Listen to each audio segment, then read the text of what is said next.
Dub Nation. Big Fat Dub. Whenever we can, wherever we can, we're talking hoops. And you know our guys will ramble. Can you just email me the rest of this story? This is Just Dubs with John Dickinson. Dickinson's an underrated talent, 100%. On KNBR 104.5 and 6.8. Streaming live at KNBR.com and on the KNBR app. Julius Randle out ahead of the pass. Steve Kerr calls the timeout, and the white flag is up. Warriors will surrender as the Wolves go up 21, and they're going to even up this best-of-7 series at one apiece. And that is where we stand. You hear Brian Anderson there on TNT from Thursday night in Minneapolis. Timberwolves win that one, 117-93. We welcome you in here. Good Saturday morning to you in the 10 o'clock hour. Just Dubs, John Dickinson for the next 2 hours. That's right, 2-hour radio and YouTube and Twitch edition here on this Saturday as we continue to reach the potential pivot points of a Warriors-Timberwolves Western Conference semifinal series, which will see Game 3 played tonight inside Chase Center, a 5:30 tip-off for that one. And it's great to be back in the Bay. And the Warriors, on the one hand, they get the split that they needed to get and hope to get going into Minneapolis for Games 1 and 2. And wow, what a week, by the way, for the Warriors when you look at where things were. And we were not on the air or on YouTube and Twitch last week because the Warriors couldn't finish business. It's amazing to think of the whirlwind since 2 weeks ago, with the Warriors tied with the Rockets 2 weeks ago right now at a game apiece. They were in the exact same position 2 weeks ago today against Houston. 1-1. They get Game 1. Jimmy Butler gets hurt in Game 2, and the Warriors faced 2 weeks ago a Saturday, Monday, Game 3 and Game 4 inside Chase Center. And 2 weeks ago today, when we last spoke in this space, the question was, can the Warriors find a way to get a win if they have to without Jimmy Butler?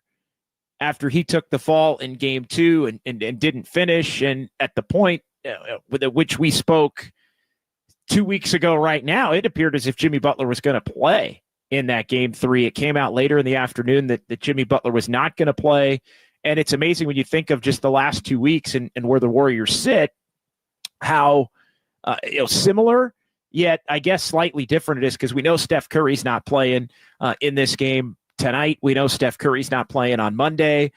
And it's starting to look, although not official, like we're pretty sure he's not playing in Game 5 either, which would be Wednesday back in Minneapolis. And that game obviously now necessary with the 1-1 series. And so much had been made of the gap after Game 5 with the Thursday off day, Friday with the Valkyries inaugural game at Chase Center, and then another off day Saturday to get the game lined up for TV on Sunday in a Game 6. And could that be the time in which Stephen Curry can return to the Warriors and be able to play? And the refrain, not from the team, but I think from the fan base and those like us who talk about the Warriors and analyze everything, I think that the thought is, all right, well, what's the path? And with Game 1 in hand, and let's be honest, if the Warriors had not won Game 1, we'd feel like this series is already over at this point. Are they going to get one and then it's a gentleman's sweep? Or, maybe they can get two, but they probably can't get two. And again, it would have been obviously at the hands of blowing a pretty big lead, which the Warriors did not do, even without Stephen Curry in the full second half of that game. So it's 1-1, and the refrain has been, can they get one of now the next two? It's really, I guess, the next three, if you look at it, because Game 5 is going to happen. And then can Steph Curry come back from this grade 1 hamstring strain in what would amount to 12 days of rest from Tuesday night until basically the Sunday at which he would play a week from tomorrow, with Game 6 to be played back at Chase Center. So the question is, can the Warriors survive? And how do the Warriors survive? And that's going to be a big theme of this show because it's completely different than the way the Warriors have been able to thrive with Steph Curry and Jimmy Butler and Draymond Green playing together. And we'll get into some of the things that Steve Kerr did in game 2 that can have the potential to apply to a game 3. Greg Silver is going to join us coming up at about 10:50, 11 o'clock. We'll see when we end up taking that break. But Greg's going to join us for a segment coming up then. And we also should let everybody know as we set the table here for the next few days, we've got you covered. It's the best Dubs coverage in the Bay, without a doubt. Steph Curry, no Steph Curry, Jonathan Kaminga enhanced role, Jonathan Kaminga DNP coach's decision. Doesn't matter. We got you covered. And it's the best Dubs coverage in the Bay. And we're here today, 10 to noon. Of course, Giants baseball later this afternoon, but then we're going to be back right after the Giants and the Twins from Harmonic Brewing in Thrive City. And this is going to be one of those where we might start it on YouTube. We might not. It kind of depends on the Giants game and how things go in terms of the timing of that. And that's what a 4:15 first pitch, I think, Pacific time for the Giants and the Twins, as they'll play game 2 of that 3-game series in Minneapolis, because everything in the world goes on in Minneapolis this week in terms of Bay Area sports. Although the Giants or the Warriors and Timberwolves set to go back at Chase here after playing the first 2 games in Minneapolis. But we got you covered for Dubs OT tonight, right around 8:15 when the game goes final. We'll be at Harmonic Brewing. Greg Silver's going to be by for that one, as he will be at Chase Center, as I will be at Chase Center as well. And then we'll pop on over to Harmonic. And again, for the best YouTube chat in sports, the Dubs OT YouTube chat. Again, we'll get it going right about 8:15 in the aftermath, about 10 minutes after the game goes final. We'll be on, and I would imagine it's probably going to be a YouTube segment. We're probably going to do at least one 30 to 45-minute YouTube segment, depending upon how things go and when the game ends.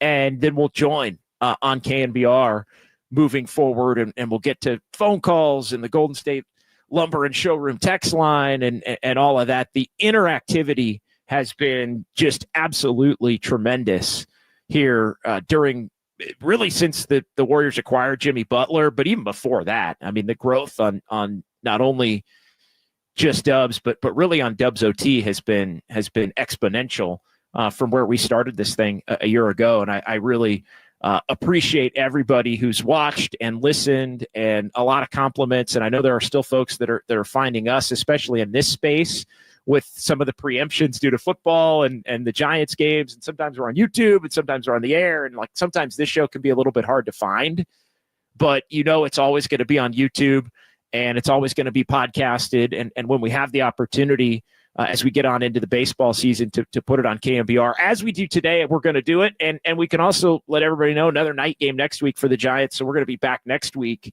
regardless of where things stand. If it's a 3-2 series, one way or the other, with game 6 to be played at Chase, we're going to be with you. If the Warriors do, and I know nobody wants to think about this, but if they aren't able to get one of the next 3, and this thing does end up ending in a 4-1, we'll have a full-blown season review, off-season preview type of a show in this space, and it'll be our last one. But nobody's wanting that. Nobody wants that. Nobody wants it to be the final show. I know there were some thoughts at Harmonic. We couldn't believe it. It's like, damn, is this going to be our last show at Harmonic? Nobody thought after game 6 of the Rocket series and how bad the Warriors looked in that game, but they're able to get game 7. They go in and they get game 1. And I think as we start to unravel here and get into the show, 808 KNBR, if you want to jump in and join the conversation, give me your confidence level that the Warriors can win one of the next 3. I think that's a good place to start. And then Steph either comes back or he doesn't.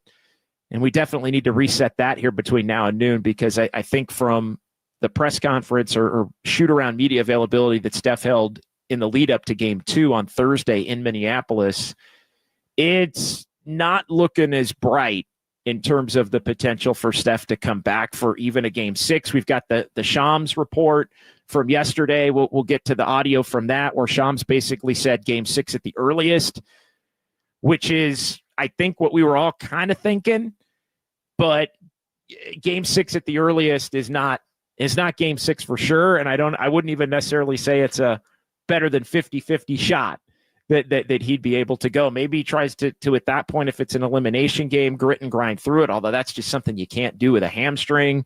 Otherwise, you could make it a lot worse, and you don't want it to end up in some kind of pull or tear at the age of 37 that would take you an entire offseason to come back from, and then have the potential also to never quite maybe be the same. Like, you just don't want it to end up in that, because the reality is, no matter what happens in this series, the Warriors are going to have Jimmy Butler next year, and they are going to have Draymond Green next year, and they are going to have Steve Kerr next year, and they are going to have to look to augment the roster in a manner to where I think next year is going to be their best shot at having the potential to get that 5th title. And so while you want to go get a game tonight or a game Monday, split the pair, get it to 3-2, can Steph come back and play game 6? You want to do all of those things. But if you can't, you don't want to have the way this season ends in any form screw up the beginning of next season. Because the future for next season, even with everybody being another year older, the potential for next season and the potential to get on a run, I think is significant. And you just look at what this team has done since the Jimmy Butler trade, and I think they are title contenders next year. And they're going to make a couple of moves. And I think as things have played out, not only in the Houston series, but with the Steph Curry injury and the way things look as they get into game 3 tonight, it's a scenario where the Warriors, they got some options. We're starting to see what the prospect is for the things that they're going to need. That is starting to become very clear. The off-season list, and I've said this a lot, as the Warriors got into the play-in race and then survived the play-in and then survived the Rockets after building a 3-1 lead. They win game 7. You're evaluating this team's potential to win a championship. You're also evaluating next year's potential to win a championship. You're keeping a shopping list. You're keeping a to-do list. You're keeping a task list. If you're Mike Dunleavy Jr., I've been keeping that list as well here. And apologies to Mike. I know Mike wants to just be Mike Dunleavy now, so I slipped in the junior, but I know that's wants to be his own man, Mike Dunleavy. Enrique Rivera in the YouTube chat. We all want to be our own. We all want to be our own men. If the Dubs play their cards correctly, they can make a legit deep run next season, JD, without a doubt. And again, this is a bummer.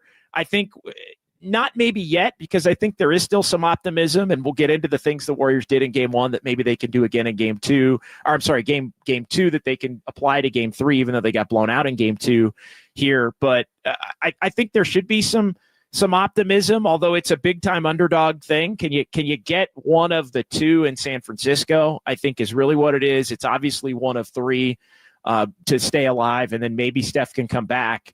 But I also think it's a bummer in the sense if you're a Warrior fan, because I think the Warriors showed in game 1 that they had major action in this series.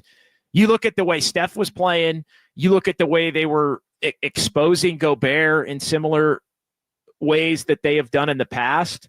That may even be something they did in game 2 that could have the potential to apply in game 3 and game 4 here. The Timberwolves are just a high variant type team. When they're locked in and they're rolling, they look like they could be title contenders. They also go through these lengthy stretches where they look like a team that was destined most of the year to be in the play-in tournament until they got hot at the end, as the Warriors did, and ended up finishing a game in front of the Warriors. They're just a little weird. They're just a little unsharp. They play down to the level of the opponent sometimes, which I think is something to keep in mind here. Minnesota knows they've got to get one in San Francisco, but they also know Steph Curry's not playing.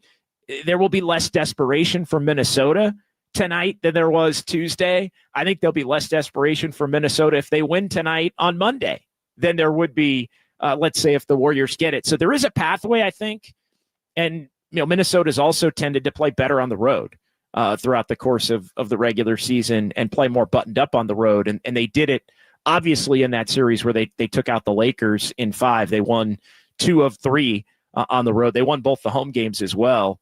But I think we also have seen, even without Steph here, that the Warriors-Timberwolves matchup is just a much more comfortable matchup for the Warriors than the Timberwolves, or than the Rockets series was. And the way they've defended and the physicality, I know there's a lot of talk about physicality between game 1 and game 2, and the Warriors trying to almost do what the Rockets were doing to hang in against them, against this Timberwolves team. Well, the Timberwolves ramped up the physicality. Steve Kerr basically used game 2 as a feeling out game, basically a tryout game. Everybody copped to it in the aftermath that Steve brought everybody in Thursday at shoot around and said, hey, I'm going to play everybody. I'm going to play 12, 13, ended up 14 in the first half. And these are some things we think can work. Steve was telling the team, let's find out. Everybody's going to play. Kaminga's going to get dusted off. TJD's going to get dusted off. Everybody's going. Quentin Post started. That didn't work out too well. But it's basically the acknowledgement that everything that the Warriors have done successfully with Steph Curry, Jimmy Butler, and Draymond Green over the last now 3 months completely goes out the window. And this has to be a completely different team stylistically on offense to be able to get the win that can extend this series to 6 or get the multiple wins that the Warriors are going to require to be able to win this series and have a shot to win this series. It's basically offensively. Defensively, you want to keep the grit and grind and everything that you've been able to do, the identity, the top flight defense. They've been the number 1 defense with Jimmy Butler. You want to keep that. You want to try to rely on some of what has helped you to this point. Buddy Hield's unbelievable play, out of his mind, over his head play in some of these games the Warriors have won. Got to get more from Podziemski and Moody, although I think Moody may find himself on the outside looking in of the Warriors rotation here moving forward, even beginning tonight. We'll see back at home. Sometimes you give role players at home one more opportunity before they play their way out completely of the rotation. And there were 2 players who made the most of basically the tryout game in game 2 on Thursday night. And it was Jonathan Kaminga, who I said on Thursday night, it should not surprise anybody that with the Warriors basically ditching the Steph Curry system because Steph Curry isn't around, that he, after a really bad first shift, kind of found his confidence offensively with the drive, with the pull-up. He even hit a 3, made some defensive mistakes, but showed that he can efficiently score and showed that really he could take Rudy Gobert, which I think is something that might have the potential to play. So what do you do if you're the Warriors? Give me your confidence level moving forward that they can get one, that they can win the series. 808 KNBR, 415-808-5627. The other question is, what should the starting lineup be for the Warriors tonight? They went with Podziemski, Hield, Jimmy Butler, Draymond Green, and Quentin Post. I don't think that's going to be the starting lineup tonight. When Steph went down in game 2, they started the second half with Podziemski, Buddy Hield, Gary Payton II, Jimmy Butler, and Draymond Green. I would have started game 2 that way. I wonder if Steve goes back to that in game 3. I could see it, but I think there's also a case to be made for Jonathan Kuminga or Trace Jackson Davis, not both, but one of the two, to get into the starting lineup. And then maybe you bring GP2 off the bench, and it's just going to look completely different. Kaminga doesn't work and doesn't fit with the new look Warriors with Steph and Jimmy and Draymond. And again, I don't think there's anything necessarily Kaminga can do here that will keep him on the team for next season, but that's irrelevant. At this point, he's playing for his trade value, and he's playing to try to help the Warriors survive and or win in this series. And look, he could be terrible tonight, but he could go out and get him 18 to 25 tonight as well. And maybe it leads the Warriors to having a shot to be able to hang in this series for a little bit longer. All right, 808 KNBR, 415-808-5627. Let's get to Mark in Vacaville, who wants to jump in and join the conversation here on the Sports Leader. What's going on, Mark? Hey, JD, thank you for taking my call, man. I love your take. You hit the nail on the head, man, when you said Kaminga is actually playing for his trade value. And I base that on the fact that unless he single-handedly gets the Warriors to the championship, he's out of here. With that being said, his trade value, I'm not looking for draft picks. I'm looking for somebody that's serviceable, either in the middle or with some size at the forward position. Just wanted to get your take on that. Thank you. Yeah, I think they need another wing, Mark, that can shoot. I think they need another 6'7", 6'8" guy that can shoot. I do think they need a big, but I'm not sure Kuminga's the trade piece to bring in the big. I don't think they necessarily need a starting big, but I do think they need a big that can sometimes start, sometimes come off the bench, in certain matchups play a lot. I mean, kind of the Steven Adams type. I know we've joked about that the last couple of weeks because he was so good against the Warriors and he looked healthy in a limited role that turned into more than a limited role against the Warriors. But he's basically been, Sengun's backup over the course of this season for the Rockets. And I should also add, it's not just Kaminga playing for his trade value. In fairness to Jonathan Kaminga, I mean, Kaminga's he's playing for a bigger payday, which I think, if there is one silver lining, shout out Greg Silver is going to join us coming up here around 11 o'clock. But if there is one silver lining in the Kaminga really mess that's become during the time that Jimmy Butler's come in and the injury and him coming back and all that, his value was cratered. Being out of the rotation, being unplayable.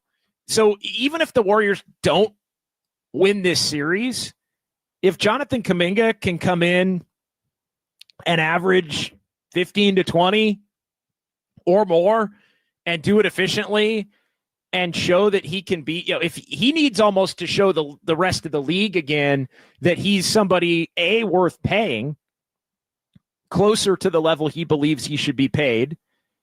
And again, here's the other part of this from the Warriors standpoint. The more Kaminga proves that he can earn, the better it is for the Warriors in the sign and trade, the better player or the higher priced player they can take back for him. If Jonathan Kaminga is only a $20 million player with the salary cap rules moving forward in terms of a sign and trade, then that means they can only take a $10 million player back. So if he proves himself to be it all, whether it's helping to win this series, which is obviously the number one, or helping to win a couple of games in this series to where Steph can come back and then maybe have a chance to win this series, to enhancing his potential in restricted free agency to get a greater payday that he thinks he should have, to enhancing his trade value. Like, all of those things are big time positive opportunities here in what is a pretty bleak at times situation without the prospect of having Steph Curry for the remainder of this series. Because as much as we're dissecting it, and Kyle, I hate to even go here, man, but as much as we're dissecting it, and I think it's fair to do it, and the Warriors are going to try to do everything they can. Can the Warriors win one home game without Steph of two? That's not a crazy thing to say.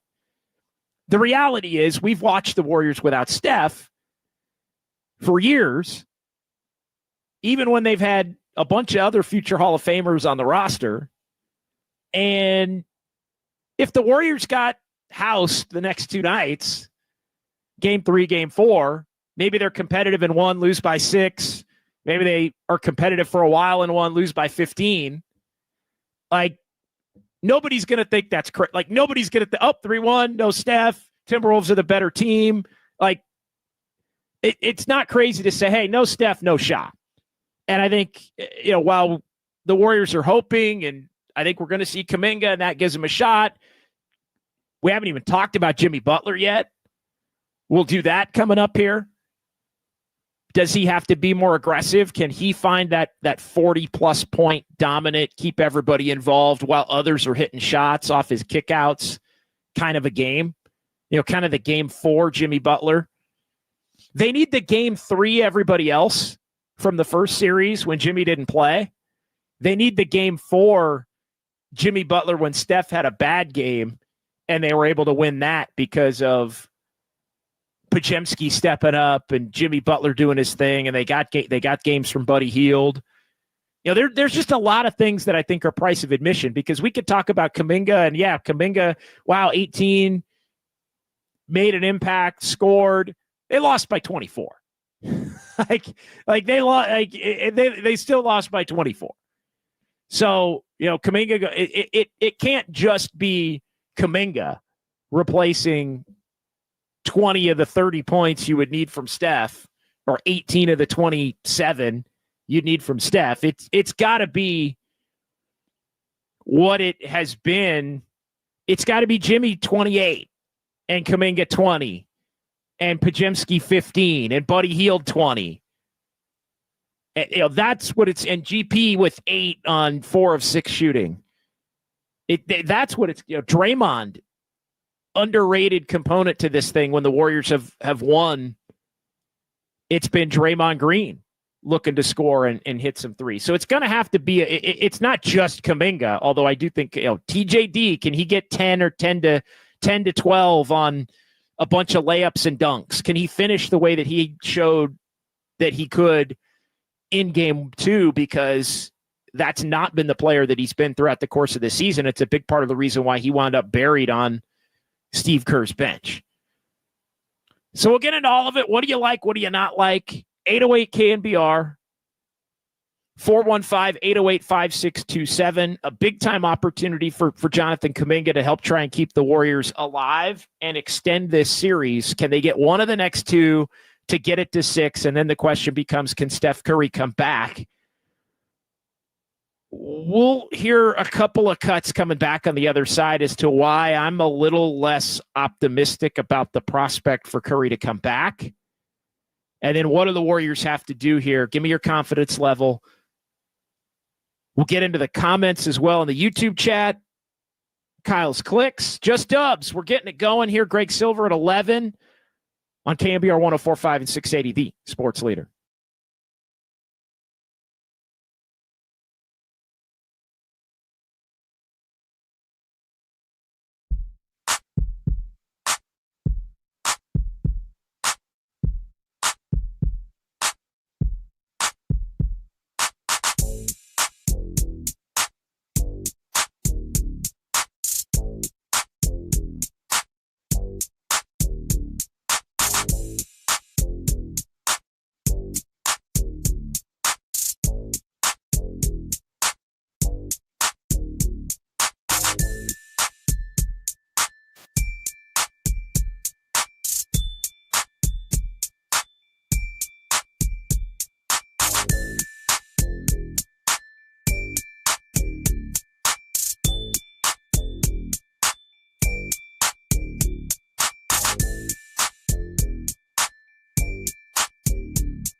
This is KNBR, and this is Just Dubs with John Dickinson, streaming live on YouTube at KNBR 1045.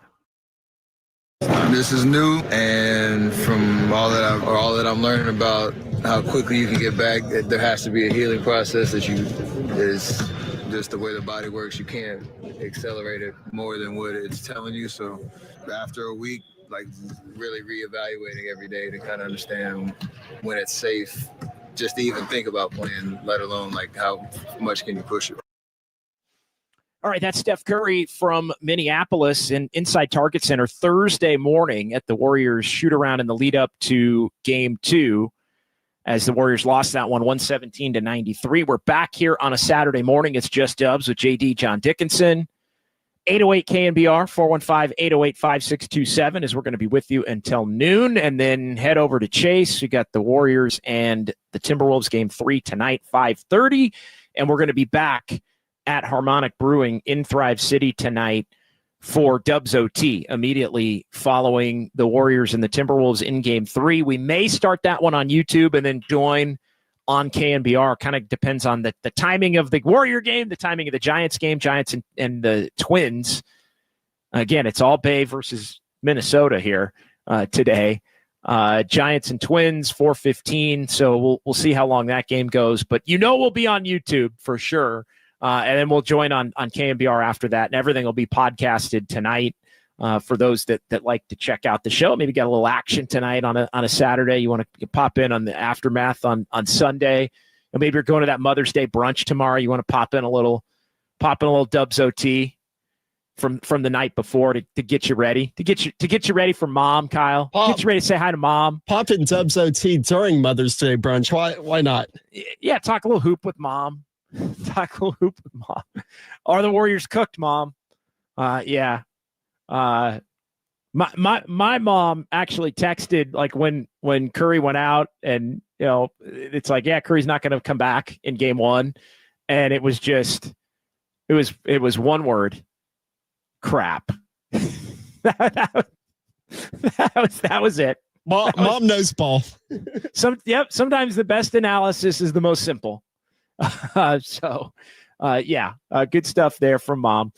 Definitely. I think that echoes where the Warrior fan base is at here with the series at 1-1. The Warriors, though, did win that game. 808 KNBR, 415-808-5627. You can give Raf Corral a call there. More in the chat coming up. Greg Silver is going to be joining us coming up here at close to the top of the hour, and we'll do a little segment with Greg. We'll talk about some of the adjustments from Game 2 to Game 3, what plays, what doesn't. I do want to hone in on the Steph discussion here, though, a little bit, and then we'll do some chats. You heard Steph there, basically a week away from figuring out how far away he truly is. It sounds like this thing is do nothing for a week, and he was asked on Thursday, can he even get shots up at this point? And Steph said, no, not to that point yet. Can't even do. So that just like, whoa, can't even shoot yet. So that's interesting. So I think he's going to be ruled out for Game 5, even though technically the reevaluation point is the morning of Game 5. I think that's for sure, because he's not going to do anything up until that point. And then it becomes, all right, where do things stand Wednesday? Can he start to shoot? Can he start to get some other movements going? Can he work his way back into his routine, which is a thorough and extensive preparation routine to get himself ready to play at age 37 and play at the high level that he's able to be at, and we've seen even here in the playoffs. So I think that's going to be something. It's a week, and then it's day to day after the week, but it's not day to day after the week as it relates to coming back. It's day to day after the week as it relates to preparing to come back. And again, we've talked about this a ton. If he doesn't come back Wednesday, which again, parentheses, he's not coming back Wednesday, then you've got Thursday, Friday, Saturday to get ready to play, assuming that the evaluation on Wednesday doesn't just say, yeah, you need another week. And that's the part that I think is in play here, where Steph could get evaluated Wednesday in the lead up to Game 5. And it's, you could try, but there's a risk of maybe making it worse, and then you're done for the playoffs or worse. So you don't really want to do that. And Rick Celebrini tends to be cautious. The Warriors always more cautious with injuries, which I think is the right call, especially with older players. And again, especially as we talked about earlier with what's on the line for next year. And we got a couple of people in the chat just to jump in. We'll hear another Steph clip and then from Shams of ESPN. But I want to go to Digum 117. I think a lot of it depends on how the series goes. If they're close to being eliminated, there is no point in bringing him back. If they have a shot at winning, he may take a chance on it. I think that relates to Game 6, though, still. And I'm with you on the first part, Digum. I think it's, if they're down 3-1, no chance. No chance. It's like no chance you're bringing him back down 3-1 to try and, the night of the reevaluate. Like, again, I think Game 5's off the table. I think to answer your question, Digum 117, if they're close to being eliminated, no point. If they have a shot, take a chance. I think that's where, if it's 3-2, it gets back to how do they win one game to get it to even 3-2 down? Win one of the next two. Maybe you lose Game 5, but then you get the 3-day break in between Game 5 and Game 6. It gives him the 12 days. Can he at that point come back to try to help force a Game 7 and then potentially win a Game 7 on the road? But even that, I think there would be, even if he's feeling great and cleared, the thing about hamstrings is you can feel great and cleared, and then, there it is again, another week. There it is again, 2 weeks. There it is again, 4 weeks. Like all of those things. And again, 4 weeks from a week from tomorrow is, game 6 of the finals, Game 5 of the final. That's so it's a wrap at that point if he comes back and re-injures it, whether the Warriors have a shot to win this series or not. So I think it's Game 6 at the earliest. Let's hear one. We're going to go out of order. Let's play the Shams at first, because I think it relates to the conversation we're having. Yesterday, Shams Charania of ESPN now, he addressed where things stand with Steph. And again, I think he said the thing that we already, or reported the thing that we kind of already knew, but let's hear it from his sources. Pat, it's a hamstring strain, and and everyone in there knows. DB, I'm sure wherever he has, he knows. Like hamstring strains, that's not an injury you play with. He's really been limited to just doing treatment, and he's going to be reevaluated on Wednesday, which means he's definitely out Game 2. He missed Game 3, Game 4, so he's going to miss at least 3 games. My understanding is it's probably not going to be at any point until Game 6. At the earliest for Stephen Curry. And there's actually like a 4-day gap between Games 5 and Game 6. It's a weird scheduling quirk. So, no, the NBA didn't do this because Stephen Curry got hurt. The NBA had already made this schedule. It's some alignment with the WNBA team there in the Bay. But because of that, they're able to have that period of time. So maybe you get Stephen Curry back there. But as I tweeted then, this is the first strain of the hamstring that Stephen Curry has ever had in his NBA career. He's never had this in his life. He's never had a hamstring injury in his life, he said yesterday. So it's going to be a very safe approach I think the Warriors are going to take with this. Yeah, and as it should be. So there's Shams with, again, kind of saying what we already knew and putting it out there, that via the Pat McAfee show on ESPN from yesterday. So, yeah, Game 6 at the earliest, which is a week from tomorrow. Can the Warriors get to that point? Enrique Rivera, never want to joke about this, but in the YouTube chat, it'll tear at the second. Whoop, JD. Yeah, no doubt. Maybe at the first. Also, Enrique adding Jimmy hurt too doesn't help. No, I did know. And that was the big, not revelation, but it was acknowledged. Like there was a lot of discussion as we kind of shift back to, we'll hear another for Steph coming up, but shift back to how do the Warriors have a shot in this series? Well, a big part of the Warriors having a shot in this series is Jimmy Butler's ability to dominate and be playoff Jimmy and be the guy that helped lead the Miami Heat to the bubble finals in 2020 and to the finals 2 years ago against Denver before the Nuggets beat them in 6. But Jimmy himself, like where was that Jimmy was a quiet question off a Tuesday. And again, I think the Warriors did a soft punt in game 2. It wasn't as ugly. Well, I mean, 13-0 was pretty ugly. I'm not going to lie. It looked like they might be down 28-6 at the end of the first quarter. I mean, it was not, that part was not pretty. But the Warriors basically did a soft punt on Thursday rather. Man, all the days are running together. From game 6 to Houston, to game 7, to Minneapolis, to game 1, to game 2, to back, to here. Home studio this morning, KNBR. And then back at Harmonic tonight. Looking forward to that. Have another prog rock. Have a little Kolsch. Wasn't ready to not see our friends over at Harmonic for the duration here. But a lot. Why has it not been playoff Jimmy? Well, Jimmy's hurting. And again, they did a soft punt on the game, so Jimmy was not going to be Jimmy. And I think that's why, and this is another thing we got to get into. Draymond's got to get a grip.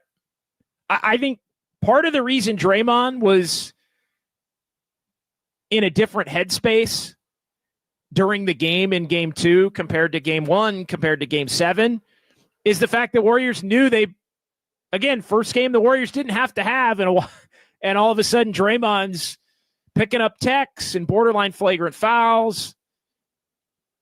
Zero place for what happened with the fan getting ejected, by the way.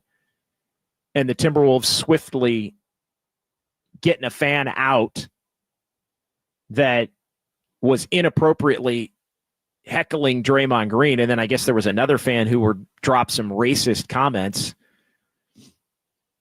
Can't have that under any circumstances. And I think that's what led to the Draymond postgame comments. It all makes a lot of sense, I think, after. But Draymond, independent of that, I'm setting that part of that's a completely different conversation. But in game, I think he's got to be more under control, like game 1, like game 7. And, I thought he was in a different space in game 2 as it relates to that. So we'll see how it all shakes out. But as for not having the playoff Jimmy part, for not having, I think part of it is because they weren't going full bore for game 2. And I think part of it was the fact that Jimmy just isn't the guy right now because of the injury that has the ability to do it. 808 KNBR 415-808-5627. It is just Dubs here with JD John Dickinson. Let's get some chats, Kyle. And then Greg Silver's going to join us coming up here as we move forward. Let's do a couple. Yeah, let's do a couple of chats. We'll take a timeout, and then we'll get Greg on here, I think, before the top of the hour. Florida Dubs fan, even if Steph comes back game 6, it will not be 100% Steph. And we need 100% Steph. I'm counting on the fact we will not have Steph at all, and I believe it will end up 4-2 Wolves. That's kind of where I'm thinking right now, too. I have a feeling the Warriors are going to get one of the next 3. And as crazy as it sounds, I could actually see the Warriors winning game 5, even down 3-1, because I think the Timberwolves play down. Like, that's the game where Timberwolves can close it out at home. Steph's out. They're up 3-1, and the Timberwolves just completely lay an egg. Like, that's kind of the team the Timberwolves are often in the regular season. And then it has to come back to Chase. Is Curry going to play? Is he not? I think there will be some drama in the buildup to that. And then ultimately, when he plays or doesn't play, I kind of feel like, to Florida Dubs fans' point, maybe they come up a little bit short and it ends in 6 with a hobbled but not broken for next year Steph Curry, or a Steph Curry that doesn't even come back because it's still a little bit too soon. I think both of those things are definitely on the table. Continuing on here in the chat, more from Digum117. It's the others that are the problem for this series. Moody, Pods, Post, and JK are the problems. If they give you nothing, they have no shot. Well, that's the case even if Steph was healthy and playing. I think that would be the case. JK is going to get his opportunity. I think Post is probably mostly done for this series. I think they're going to give TJD a shot. I think they might go back and give Looney a little bit of a shot, although Looney's more of a Steph player. It's so funny. The Warriors really, truly, and I'll keep the comment up because I want to come back and get to a specific part of it, Kyle. Here's the thing. The Warriors are basically becoming, they are a team that has players who play well when Steph's there with Jimmy and Draymond, and then there's the team that has that when Steph's not there, it's almost like you have to go with different players. You have the guys who really benefit from Steph, and the guys who don't fit. Kaminga is a perfect example of a guy that completely has not fit with the Steph, Jimmy, Draymond Warriors. But if you give him an opportunity, take Steph away, and he can look to try to be a little bit more ball dominant with less of a quick hook because he knows the Warriors are going to need him to be out there to try to score. All of a sudden, he's got a little more confidence and can make a mistake or two because you can allow for that mistake because the points he brings can outweigh a few mistakes because you're so void of scoring that now he becomes somebody that goes from unplayable. How do we get here? How does he go from unplayable to now almost kind of has to be the number 2 option or the number 3 option with Buddy? But that's exactly how. Quentin Post, I think, is, like I said, I think he's probably done. I think TJD is going to get an opportunity, and he's somebody else that, again, lack of being able to finish, I think, put him on the bench and in trouble. Moody and Pods, and in particular Pods, though, Digum, they need Pods regardless. Pods has to score regardless. And he's going to play regardless of whether it's the Steph Warriors or the non-Steph Warriors. Moody is interesting because I think they need his shooting in a massive way. I think they need Moody shooting. But he is lost right now. He's missing a foot long. He's missing half a foot short. Air balls galore. I mean, he's trying to shoot his way through it. But I just wonder if Steve Kerr can continue to. I just wonder if he can continue to play him, to be perfectly honest. All right, let's get to another one. Let's get to the 5-5, or Pat H, and then I want to get to 5-5-9er. Is Draymond worth the trouble anymore going forward, JD? He's clearly not going to change his behavior no matter what he says. The short answer is yes. The short answer is yes, he is worth the trouble because the good Draymond, the bad Draymond, does it cost you a game here or there? Maybe. But the good Draymond shows that you have the ability to win series, even if it costs you a game. Still, like we've seen it. There was some bad Draymond in the Rockets series. There was some great Draymond in the Rockets series. It helped them win the series. Like they don't win the series without Draymond. That, to me, you take Draymond off this team next year with Steph and Jimmy, you got no shot to win a title. So the Warriors are, as they often have been, in this position where they're just going to have to deal with some of it because the good still outweighs the bad. I mean, that goes back to Bob Myers saying it, Steve Kerr saying it. And look, nobody's been harder on Draymond than Steve. And but to Pat, to answer it directly, is Draymond worth the trouble anymore going forward? Yes. Is he going to change his behavior? Some of the time. And look, you can say the flailing, and I know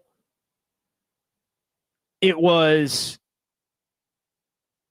interesting because I know there's, other players throughout the league and reporters now. It's become this thing with Draymond where he's really frustrated with he thinks he's getting a tough whistle on some of these flailing things after the play, reputation. But look, it's unfortunate, but perception a lot of the time is reality, and reputation can get you in trouble. I mean, that's just the reality. If you have a reputation of being a dirty, is having some dirty plays or being a dirty player at times, then whenever there's a questionable play, you tend to not get the benefit of the doubt. The interesting thing about that, and I think Draymond's got a point there, although it kind of is what it is. We're all judged fairly or unfairly by the perception, by who we, it's sometimes your reputation, your perception can really hurt you. If you got a reputation as sometimes being a hothead, then people are going to look at you a different way when you start to react to something. But it's interesting because I think he's got a point there to be debated. But then the other part of it is you've got people in the league, and I saw a lot of this on Thursday night. You've got people in the league and media and non-affiliated with covering the Warriors who are around it every day, who are just like, he gets the longest leash in the league. He gets he does things that anybody else would have been kicked out of the game on Thursday night. Almost like he has moved the line so far that, yeah, he gets technicals, 5 techs now, 2 flagrants, but other guys would be getting ejected and thrown out of these games and suspended and all of that. I will say, and that's where I think that's a little over the top the other way, to be perfectly honest. And so now you've got Draymond upset, and I think that's what led to the comments post-game about the portrayal of being the, quote, angry black man. So I can understand where Draymond's coming from, and I'm sure he'll explain that further here moving forward. All right, let's get one more. I want to do the 559er. One more quick thought on Draymond. Regardless of all of that, Draymond's got to find a way to stay on the court and be effective for this series, for the next series, if they're able to win, for next season if the Warriors want to win a championship. 559er. Regular season Dubs won the series. Regular season Warriors weren't bad without Steph, so have a little faith because we believe, man. Look, I think completely different scenarios. I mean, can they win a game? Yes. Are they going to win the series? Again, I can't pick them to win the series. Can't pick them to win the series. Yes, they won the season series. It was before the Jimmy Butler trade. That was when the Wolves were playing really bad. So I think the Wolves are going to have to play down to the competition here. Maybe the Warriors can get one game because of that. Maybe they can get another game because they play really well and figure some things out with Kaminga and figure some things out with Jimmy Butler. And then it's 3-3, and then who knows? It's not insane, but it's definitely not likely. And I just don't think you can take I don't think you can take some regular season success here and there without Steph, plus those early matchups pre-trade when the Timberwolves weren't playing well, and apply it to believe, oh, the Warriors have got a shot because of this and that. I just don't think it plays. But if you can win one of the next two, you ain't dead yet.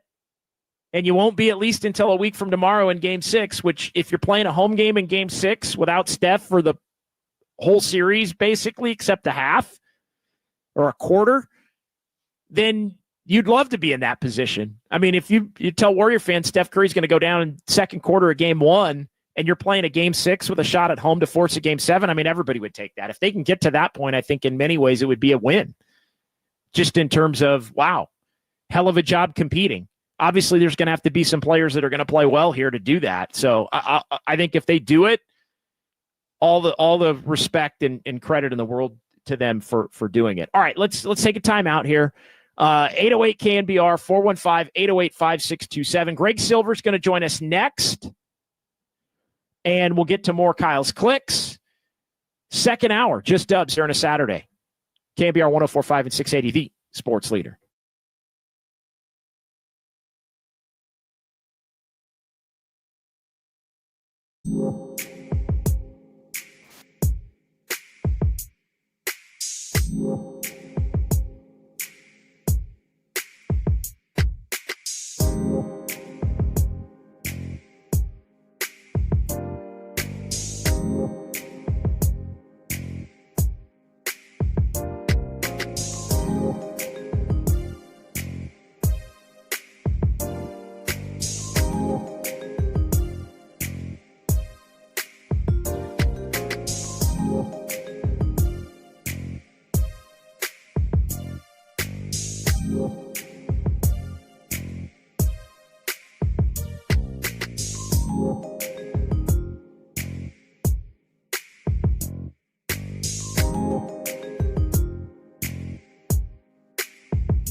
Live from downtown. Curry, way downtown. Bang! Bang! This is Just Dubs with John Dickinson on the Sports Leader. Streaming live at KNBR.com and on the KNBR app. That's the strength of what we can do. We have obviously Jimmy, Draymond, quarterbacking both sides of the ball. Buddy's playing at a high level, and then the committee of guys who are going to fill in the rotation. We're going to rely on our defense. We know that, and even if I'm out there, that's our calling card. But there's a lot of confidence that the guys can maintain and sustain that level. Minnesota's going to come back motivated to get a win on their home floor. But over the course of the series, we feel like we're in good shape. All right, that's Steph Curry. That was before Game 2 in Minneapolis at Warriors shoot-around on Thursday. Of course, the Timberwolves did come back with a lot of force and win Game 2, 117-93 over the Warriors. We're back here on Just Dubs. JD, John Dickinson, 808 KNBR, 415-808 KNBR here on a Saturday morning. Let's get out to the UMA guest line here on a Saturday. But Greg doesn't feel like a guest. He feels more like a co-host, a friend. Greg Silver joining us here on Just Dubs on this Saturday. What's going on, man? What's going on, JD? Good to be with you. Yeah, super nice day here in the city. I feel great. I got sleep for the first time in about 2 weeks and watching a bunch of kids play youth sports and in the sprinklers right now. So the weather's warm, the energy's good, and I think I'm actually pretty excited for Game 3, and the Warriors need to talk themselves into being the same because Game 2 was ugly, but it was also a game where you threw everything at the wall, as you knew from doing Dubs OT and a lot of what you've gotten into the first hour here. So it's a new day. You got to turn the page and find a way to get this done without Steph. Yeah, I mean, we'll see. I think the fact that they won Game 1 allows them something to kind of rally around, I think, in this series, that they still have a shot to at least extend it, if not win it. Everybody knows it's going to be a tall task to win the series. Let's, though, get into – so I think there's some confidence that comes from Game 1. I think when you look at Game 2, they're really – the confidence is – even though they got blown out, I don't think the confidence is necessarily shaken. I mean, that result could have occurred regardless of whether Steph Curry played or not. Now, maybe not by 24, but it could have been a Timberwolves win. So you're 1-1. You get the split. You're not going to have Steph. Well, let's get to the Steph stuff in a minute. Let's hold off on the injury. I want to get your take on it as far as some of the reporting from Shams and Curry's comments from Thursday. But let's stick with the takeaways from Game 2 as it relates to Game 3.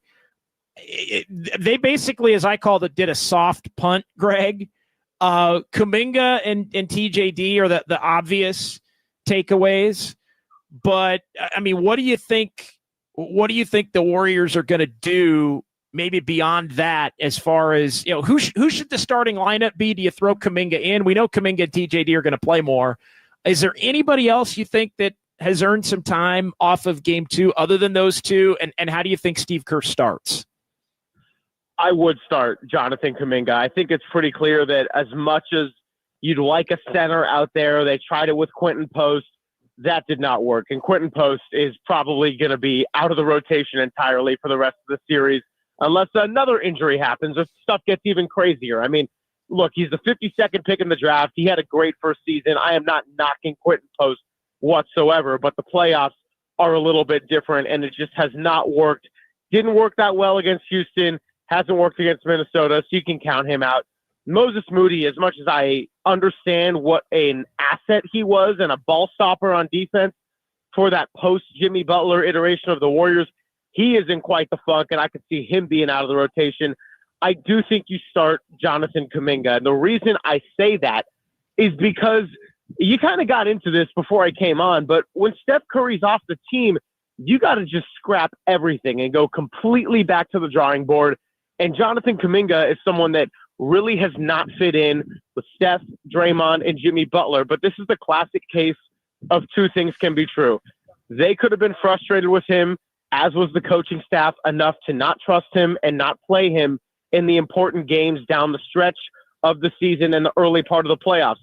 That said, now with Steph Curry out, your entire identity is gone, and game 2 was the reason that you threw everything at the wall because you were searching for answers. And so soft punt is a good way to put it, JD, in the sense of not that they were just kicking the game entirely, but they knew they did enough on the road to be able to go wild experimentation for game 2 and look bigger picture at what they have ahead. And maybe Kuminga defensively is not going to provide exactly what Steve Kerr would want, or if they had Steph Curry in their full system, and maybe he's not the ideal scenario for if you're trying to protect the lead late, but you have to get offense from somewhere. And Jonathan Kaminga showed that for all the frustrations and question marks he has brought in this second half of the season, really post-injury for him, he's still someone that can get a bucket, can get to the free throw line, and the Warriors are just left searching offensively right now. So I think that Trayce Jackson-Davis is someone that is also going to get run. He gives you a little bit of element of rim protection, maybe a lob threat, but Kuminga, just off of sheer explosion and ability to get a shot off, I think when you look at an offense that doesn't have Steph Curry on it, that's left searching, you got to find someone that can go and create their own shot. Might not always be the best possession or the best shot selection, but once again, he showed there in game 2 that you got to get offense from somewhere, and I think I would start the game with him for that so that you're not down 13-0 again. Yeah, I think I would too. Greg Silver joining me here, Just Dubs, JD, John Dickinson on KNBR. I think I would start Kuminga as well. Go Pods, Buddy Hield, Jimmy, Kaminga at the 4, and then Draymond at the 5. I do think, and look, Kaminga could just be bad. He didn't play as well. Initially on Thursday, it was Kaminga came in when Jimmy Butler came out. He had that horrible first shift and then kind of found it after that and played pretty well, at least offensively played really well until the end of the game. I mean, the reality is, and I think this is the one thing that would give Kerr a little bit of pause as to starting Kaminga. It would be the fact that the lineup with Jimmy and Draymond, the three of them together, and really any of the minutes that Kaminga played with Jimmy Butler, even some of the ones in game 2 in the second half were not great. And they got the numbers from Kaminga, but it was almost – there was a point in which, and this might just be the way the Warriors have to do it, there was a point where it was almost as if when Kaminga and Jimmy were out there at the same time, that they were taking turns. It was the, all right, you ISO a couple of plays, Jimmy, and then it would be Kaminga ISO a couple of plays. I think where Kaminga has to get his when Jimmy's on the court, it has to be either cutting or getting the ball in the corner and looking to drive from that corner, or if he's left wide open, maybe hitting a corner 3. That's the 1-3 that I don't hate him taking. I pretty much hate him taking every other 3. I hate him taking the pull-up mid-range, although he did hit, not really mid-range, but some 10, 12-footers, hit a couple of those, kind of got him going in game 2. But I think it's that corner spot where he can get it kicked to him and drive, or maybe hit the corner 3. Jimmy loves hitting that corner pass. And so I think that could be a key. But I think the argument to not start him would be the fact that he could just be bad also. For as good as he was, like, he could now, with the stakes high and more attention on him, and I think the Timberwolves are going to put a little more attention on him. I think he was somebody that wasn't even really on the scouting report until game 2. And now the Timberwolves have a shot to try and pay more attention to him, maybe put one of their better defenders on him in an attempt to slow him down. But what do you think about TJD in the starting lineup if it's not Kaminga? And the one that kind of surprised me that they didn't go back to was GP2. He ended up getting the start in the second half of game 1. So you could go Steph, Buddy, GP2, Draymond, and Jimmy Butler and Draymond at the 4-5. Or you could even go you could go Pajemski, Buddy, TJD at the 5 with Jimmy and Draymond at the 4 and the 5. And apologies if I said Steph in the other lineup. Obviously, it's Pajemski. And what do you think of those two lineups? Yeah, I'm not opposed to the TJD iteration. I don't know exactly how that would shake out defensively. You'd probably go Draymond, Julius Randle, Trace Jackson-Davis on Gobert. TJD has been someone that can get in early foul trouble, so that could be an experiment that if Rudy Gobert has his way, it could be yanked real quick just for the sake of trying to preserve some of his fouls, and maybe you go right to Looney. And we had Danny Emmerman on our show yesterday from the SF Standard, and always really good to get his insights on all of this, because I asked him about how for so long the whole debate was Quentin Post versus Kevon Looney, with TJD out of the rotation, of course, and it was Steve Kerr's kind of two voices in his head going at each other. One being a defense first, where you trust Kevon Looney, and he's kind of been Mr. Old Reliable, and then the other being the spacing element that he loves so much on the offensive side of the ball that Quentin Post provided you. Now, TJD, let's swap TJD and Post in this discussion here for a second, because I think Post is going to be the one that's out of the rotation.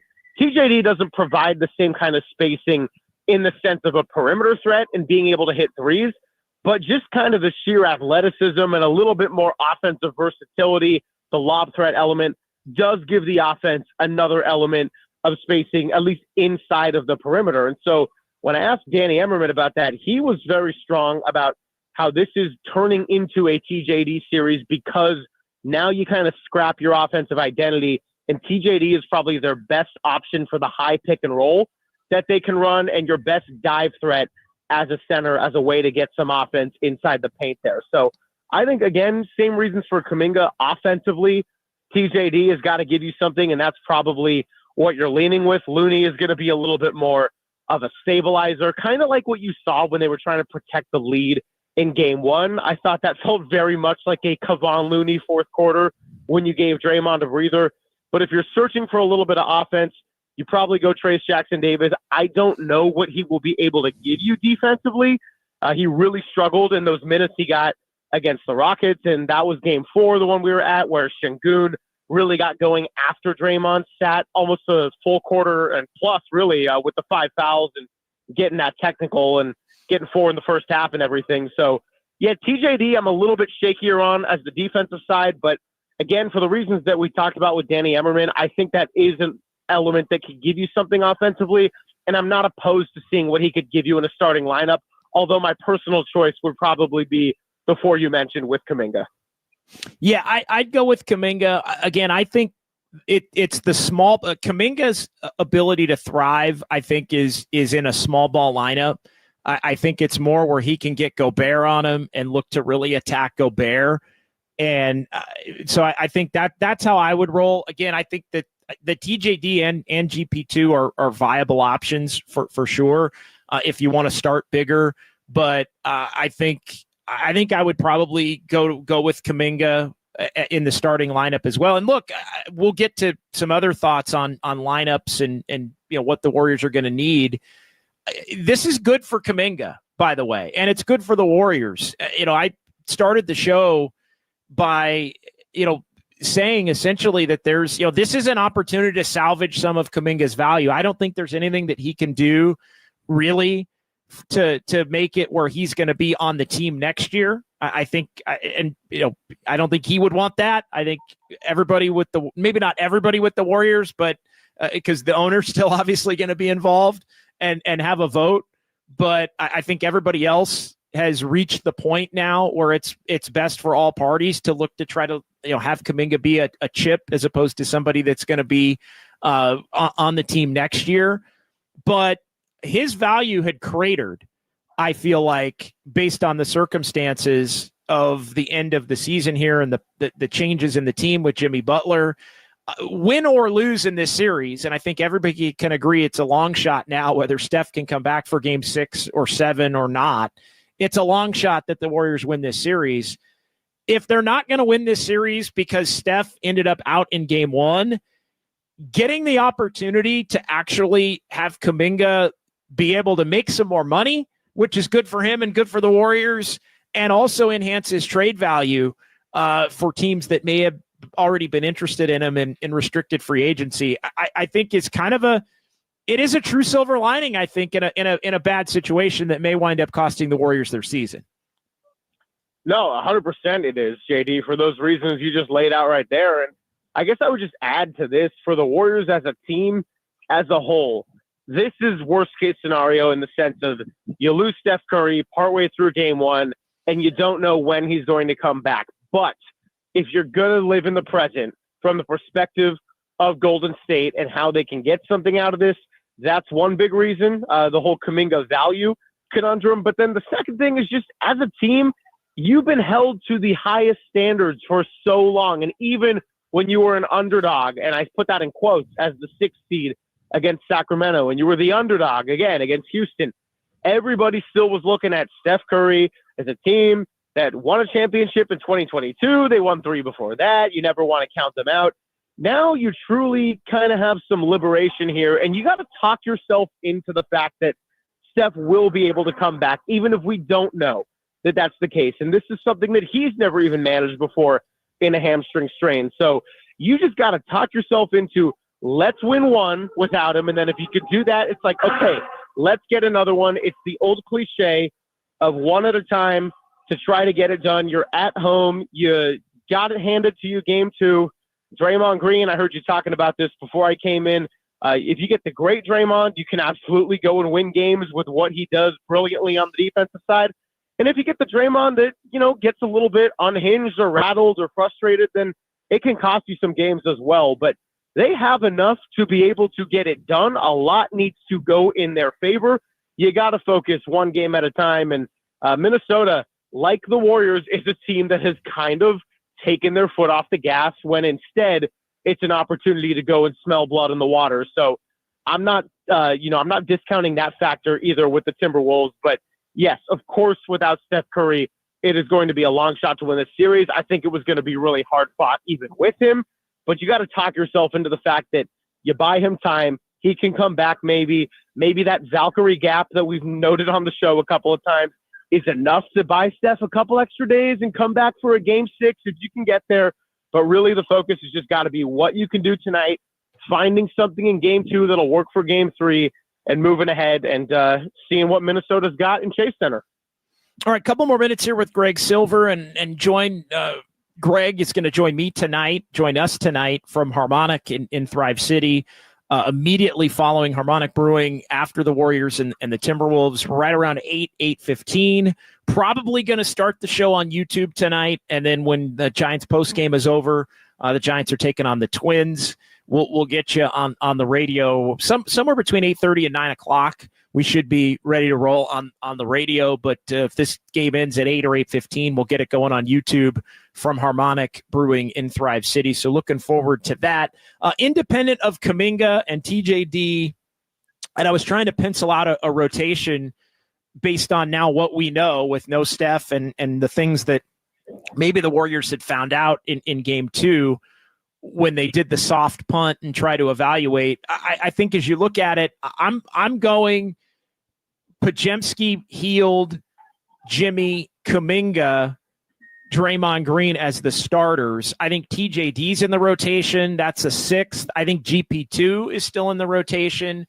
That's a 7. I think Pat Spencer is going to have to play a few minutes each half, and Pat had been really good when called upon in the first round series and in game 1. He really struggled and was kind of exposed, I thought, in game 2, but he's going to have to play a few minutes without Steph as a backup ball handler. So I think Pat is in there with TJD and GP as the 6, 7, 8 for that reason, even if it's only, 2 to 4 minutes a half for Pat Spencer. I think he's going to have to be in there. That's 8. Maybe Looney. I think Quentin Post is out for the duration here. I think it could flip. If the other options are not working, I think Steve could go back to Quentin Post. Moses Moody, though, is I think the pivot point, and the Warriors are going to need. Forget about Kaminga. They're going to need more closely what they got from Buddy Hield in the game, game 7, game 1. They need big time Buddy games, game 3, game 4 at Chase. They need Podziemski regardless of the rest of it to score more. We haven't even talked about Jimmy Butler. We'll do that to kind of wrap it up. But Moses Moody's the one guy who I can see if Steve Kerr completely went away from him. But I also could see that you can't quite go away from him because you still need somebody that is a wing that's a threat to take a shot and can maybe defend. Like, he's just been bad. I think that the lack of shooting has impacted his defense the last handful of games. Where are you at on Moody? Because the eye test says unplayable, but I just don't know that the Warriors have another option to where he truly can be completely unplayable. And that's even with Kaminga maybe starting. What do you think about Moses Moody and where things sit? Yeah, I don't think he's in your top 8, but I'm with you in that I wouldn't deem him completely unplayable, because the bottom line is everything's on the table. And truthfully, what I think Steve Kerr's biggest challenge in this series, JD, is that he's trying to figure out who his 8, maybe 9, but let's call it 7 to 8 that he can really run with in a series and kind of keep this thing afloat without Steph, and at the very least make it competitive game by game. Sometimes it takes those 7 or 8 guys till late second quarter, early third quarter to really surface. And that just kind of complicates things as you're trying to tighten a rotation and keep things simple and not over adjust during a game. But that's just sort of been the case with the Steph-less Warriors, and even sometimes the Warriors with Steph when they've played down to some competition. So for that reason, I don't think you can count out Moses Moody. Now, if everything goes to plan and your original short rotation's playing well, I don't think we're going to see a lot of Moses Moody. If you do see Moses Moody tonight, I would say it's because things are not working out. You do need some shooting. Maybe you see if you can get something defensively, a little bit of ball stopping like he was proving to be elite at in the post-Jimmy Butler Warriors. But, I think you said it well in that it stinks that Moses Moody, for his sake, when the shooting dropped off, so did the defense in a lot of ways. And he's just kind of been in a real funk right now that the Warriors can't afford to just play him a good 20 minutes to see if he can snap out of. Well, and I know, Kaminga had said after game 2 that he regained some of his confidence just being able to be out there. I know Steve tried to play Moody at the end of game 2 because I think he knows. I think he knows that he kind of needs Moody. Like he probably should bench him, but also kind of still needs him. And I know Kaminga mentioned his confidence coming back. And Kaminga has been somebody that I think when he's not scoring, other parts of his game really deteriorate even more quickly.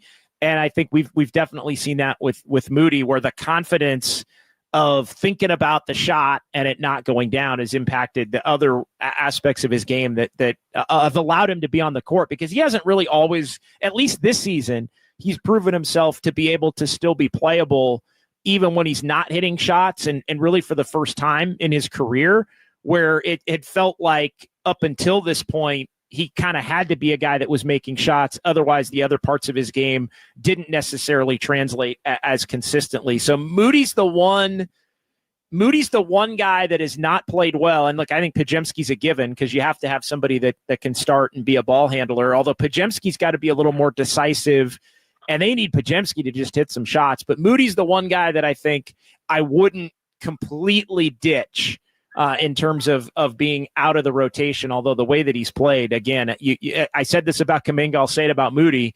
If he didn't play for a couple of games, you definitely couldn't blame Steve Kerr for taking him out because he has been, unfortunately, that bad here the last handful of games. Great stuff, man. Really appreciate it. We'll talk more tonight on Dubs OT from Harmonic and Thrive City. We'll see you out of Chase. Oh, it's going to be great. Looking forward to seeing you in a couple hours. Appreciate you having me on. And the last note I'll give is that if there's one stat from game 2 that absolutely needs to change, it is not the shot attempts that Jimmy Butler took. It is the free throw attempts. 5 free throws, 5 times at the line is not going to cut it for Jimmy Butler, who needs to turn back into Batman tonight. Yeah, without a doubt. And I saved that part of the conversation for the next segment. Kyle's gonna kill me if I don't take a break here. So we're gonna do that, and we'll talk about Jimmy Butler and more on the other side. But yeah, the free throws are the key, and I think the Timberwolves know the free throws are the key. Chris Finch with a little tell in his pregame press conference on Thursday when asked about defending Jimmy Butler. He basically said straight up, you got to keep him off the line. If you keep him off the line, it ain't as much of a threat obviously, as to when he's shooting in the double digits of free throws to score. When he has his big scoring games, it's typically because he's getting to the line 10 to 15 times. So how does he get back to that? I do think is going to be a big key. Greg, we'll talk to you tonight. Good stuff there. 808 KNBR as we reopen up the phone lines, 415-808-5627. What are the keys for the Warriors to continue this series? We'll get into it, and we'll talk more about Jimmy Butler. For everything we've discussed, the Warriors do need more from Jimmy Butler. It's always on the headliners. We'll get into it. Just Dubs, KNBR 104.5 and 680, the sports leader.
Nation, this is the real and inside story on Warriors basketball. Just Dubs with John Dickinson now continues, streaming live at twitch.tv/thesportsleader. We've all seen the stats. You and JK, the minutes weren't real good, but you mentioned attacking. What would it be work with two attackers? You mentioned Kaminga can do that. How might that benefit this team? I mean, he's a great basketball player. I can play with anybody. He can play with anybody. It's all about playing basketball the right way. That's all it is. Attack to score, attack to pass. You just make the right play over and over and over again every single time, no matter who you're out there with. Just play basketball the right way. And me and JK could thrive, can and will thrive together on the basketball floor. All right, Jimmy Butler saying exactly what you want to hear if you're a Warriors fan. And I'm kind of the belief, I'm kind of with him. He didn't say this, but I'll add on. It really shouldn't be that complicated. I mean, for as talented as Kaminga is, and nobody's obviously been more critical and I think more accurate really in the Bay as I have been regarding Jonathan Kaminga's game and his faults and his value and all of those things. But all of that being said, I mean, it shouldn't be that complicated for him and Jimmy Butler to be able to play together, especially in this scenario where the Warriors are up against it and have to play without Steph Curry. And I think the key point there for Jimmy is attack. It felt like, what was the old Kyle, the Marshawn Lynch clip? There was a little Marshawn Lynch vibe remember where Marshawn Lynch would say, hit him in the face, hit him in the face, hit him in the face. Remember that clip? I might be getting it wrong, but there was a little bit of, when Jimmy kept saying attack, I kept thinking of Marshawn saying, hit him in the face, hit him in the face. There was some. I'm only here so I won't get fined. Yeah, that's the great. There was a little Marshawn Lynch vibe from Jimmy, I thought there, but it's just like attack. And I was just thinking of Marshawn, hit him in the face, hit him in the face, hit him in the face. Anyway, sometimes where the mind wanders, but the key point from Jimmy about the ability for it to work, and they may have to take turns. To me, the key is when Jimmy's got the ball in isolation, it's more going to be, and I mentioned this earlier, can Kaminga cut? Because Jimmy loves hitting cutters. But I also think where you have to put Kaminga in the corner. You have to put Kaminga in the short corner when Jimmy's got the ball because he loves being able to. And I think there's going to be space because the Timberwolves are going to let Kaminga, and part of defending Kaminga, and now he's more a part of the scouting report for Minnesota. Part of defending Kaminga is going to be sagging off of him and trying to make him shoot jumpers and trying to make him tentative to shoot jumpers. And I think if you put him in the short corner, that's the three that he's most apt to make most consistently. Number one, maybe he can find a night where he hits 2 or 3 of them, as opposed to the 1 for 3 that seemingly is, a lot of times a pretty good night for him. But I also think if they can get the defense on the move to the point where Kaminga doesn't have to just shoot that 3, even though they're daring him to take it, but it's attack. It's quick. That's the point of all of this, bringing it back to what Jimmy Butler said. He's going to get opportunities, but he's either going to shoot the 3 or he's going to put his head down and get to the bucket. But or he's going to pass it and cut. Whatever it is, he's got to do it quick and decisive. And I think simplifying the game for Kaminga is exactly what you want to do. You don't want a lot of Kaminga out on the wing, putting it on the deck, trying to set up his midi. You don't want that.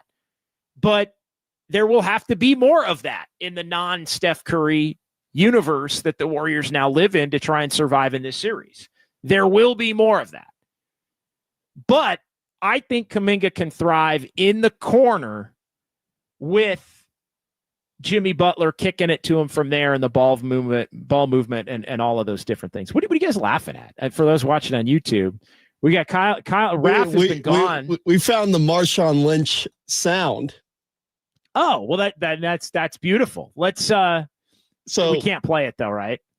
Or is it bleeped? We can play the first part and now I'll just pot it down. But we don't want to have to hit the dump. I mean, I don't want you to have to hit the dump. Okay. let's preview it maybe during our next time out. And like, I don't want to put you in a position where we got to dump something. But yeah. That props to Raph. Yeah. Raph bolted. Like in like that, like this is why, I mean, from Raph to Kyle to Greg to Kyle Chung's plus minus, like we just have the best squad. We got the best squad. It truly the best.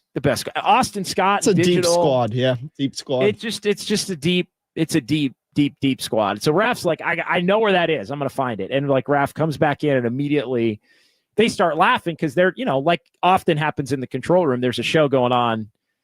There's a show going on within the show, right? There's always the show going on in the control room, and then the show that's actually going on over the air and on YouTube.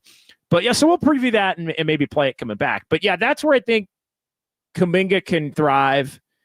But Jimmy's also got to look to score. Jimmy's also got to look to score and get to the free throw line. And again, he may not be able to do it for 5 games or 3 games even that the Warriors need. But they're going to need him to do it, I think, in one of these next 2. One of these next 2 have got to be a dominant playoff Jimmy level performance where the scoring, but it's not only the scoring, it's the scoring and the ability to get others involved, because the Warriors ain't winning another game in this series unless it's both, I don't think, until Steph Curry can potentially come back here. So 808 KNBR. 415-808-5627. I forgot Danny Dunn, by the way. I forget Danny Dunn, great part of the depth. Danny Dunn, tremendous part of the great depth that we have here at the leader. That's what I love about Danny. Danny's just like, hey, bro, you forgot me. Like, bleep you. Like, that's what I love about Danny. Like, Danny will check me. Like, Draymond will check Jimmy. Jimmy will check Draymond. Steph will check everybody. Danny Dunn will just check me. Like, JD, come on. You better. Can't forget about me. I respect that. I respect that. All right, let's do a couple of Kyle's clicks here before we take a timeout. Then we'll come back and we'll do all YouTube chat to end it and some final thoughts, and we'll kind of reset the weekend here moving forward. EB here. A player's offense can suffer during the game. The key is don't let your offense suffer, or don't let your defense suffer because of your offense. Yeah, that's the key for Moody. And I don't know. I have a feeling Steve's going to stick with Moody. I have a feeling, and again, it's going to be, if he has a bad 4-minute stretch tonight, I think that's a wrap for a while. But I don't know. I have a sneaking suspicion. Like, the Warriors just are not good enough and deep enough. I just don't think they are. But yeah, that's the key, EB here. That is the key. Don't let the defense suffer because you're out. Do the other things. Like, the shot may not be there if you're Moses Moody. You got to take the open ones, but just do the other things. That, I think, is where Moses Moody's mindset needs to be here. Let's continue with another in the chat. Andis Brown. I actually think tonight's game will be the experiment for Kerr. Try to figure out what lineup combos work the rest of the series. Maybe as an extension of Thursday. I think he did that Thursday. And I think they said as much coming out in Minnesota in the post game.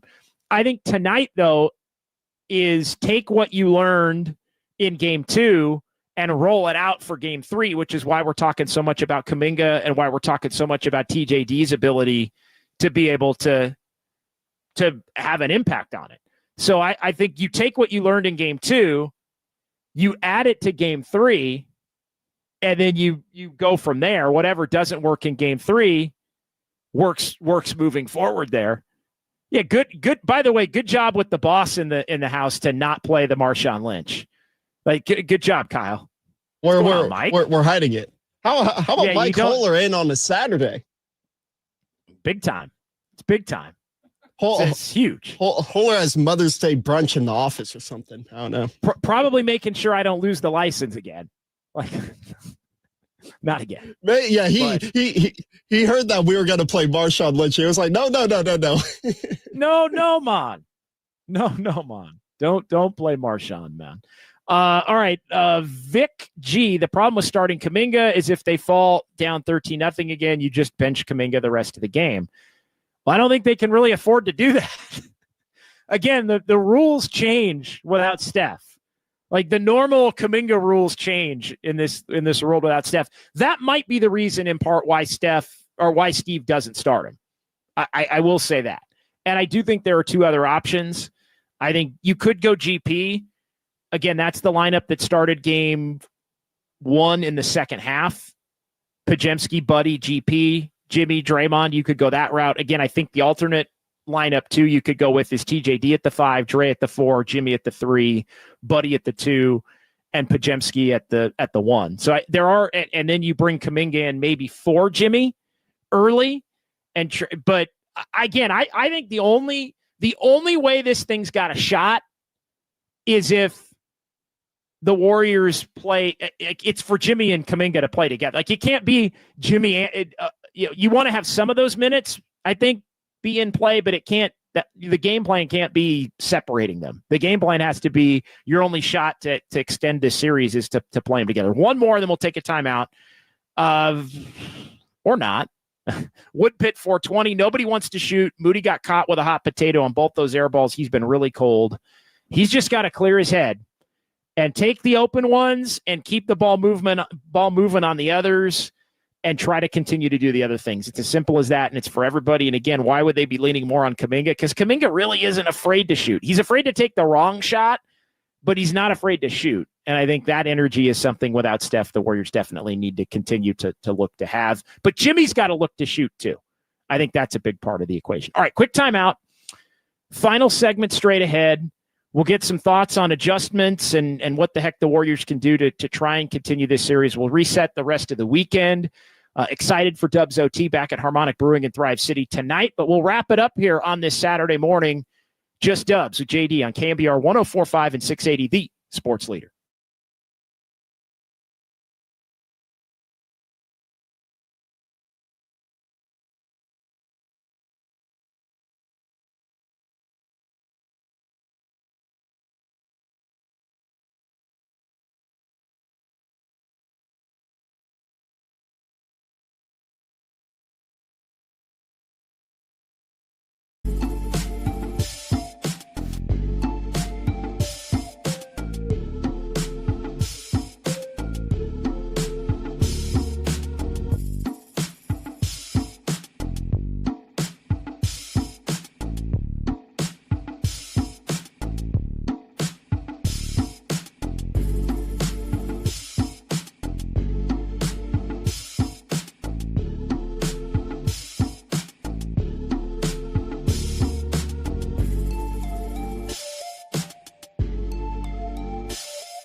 Just Dubs with John Dickinson keeps rolling. Streaming live on YouTube at KNBR 1045.